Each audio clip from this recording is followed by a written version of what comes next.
नेपाल में अचानक एक बड़ी त्रासदी आई जिसने कुछ ही घंटों में पहाड़ों से लेकर बस्तियों तक तबाही का मंजर खड़ा कर दिया।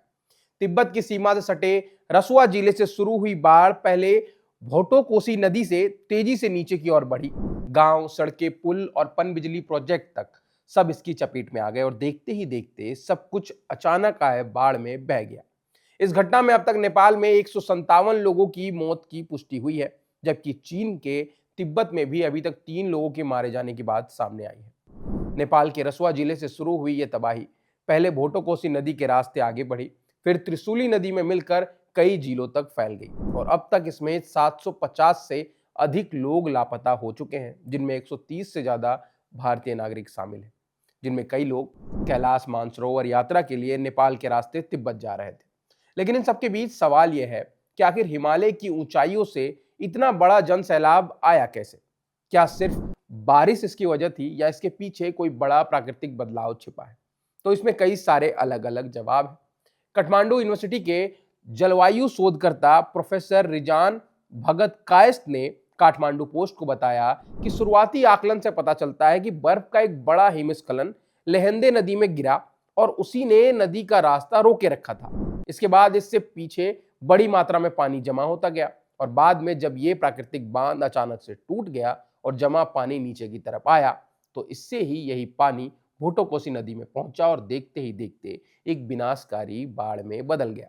पर वहीं दूसरी तरफ अमेरिकी भूवैज्ञानिक सर्वेक्षण के हिसाब से नेपाल तिब्बत सीमा के पास एक बहुत बड़ा भूस्खलन हुआ और 5.2 तीव्रता के भूकंप के कारण यह आपदा शुरू हुई। इस घटना में रासुआ और धारडिंग जैसे सबसे ज्यादा प्रभावित जिले शामिल हैं। रसुआ वही जगह है जहां लोग कैलाश मानसरोवर की यात्रा के समय रुकते हैं। इसमें प्रभावित इलाकों में तिमूर और आसपास के और भी कई क्षेत्र हैं और ये सब बस कुछ ही मिनटों में पानी के मलबे में घिर गया।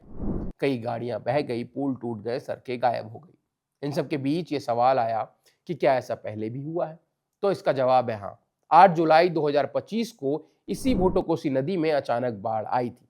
बाद में नेपाल हाइड्रोलॉजी और मौसम विभाग ने सैटेलाइट तस्वीर के आधार पर इसे ग्लेशियर झील फटने के बाद आई बाढ़ बताया था और इस क्षेत्र में कई बड़े ग्लेशियर झीलें भी मौजूद हैं। International centre for aggregate mountain development पहले ही तिब्बत के पाइकू एरिया को ग्लेशियर झील फटने से आने वाली बाढ़ के लिहाज से बेहद संवेदनशील बता चुका है और इसी कारण से कुछ सोशल मीडिया पोस्ट में सैटेलाइट तस्वीरें भी अब वायरल हो रही है, जिसके जरिए से दावा किया जा रहा है कि चीन ने तिब्बत में हिमालय के ऊंचे इलाकों में सियाओंका नाम की एक बस्ती बसाई है और इसको बसाने के लिए उसने पहाड़ काटे और इन्हीं सब कारणों से नदी के रास्तों के पास निर्माण के कारण ग्लेशियर जो है वो प्रभावित हुए और हिमस्खलन हुआ। दावा है कि ग्योरोंग कस्बे और ग्योरोग पोर्ट के पास निर्माण से नदी का बहाव सीधे तौर पर प्रभावित हुआ और पानी तेजी से नेपाल की ओर आया। हालांकि इन दावों की कोई स्वतंत्र वैज्ञानिक पुष्टि अभी तक नहीं हुई है। तिब्बत से आने वाली भोटोकोसी आगे नेपाल की त्रिशूली नदी में मिलती है।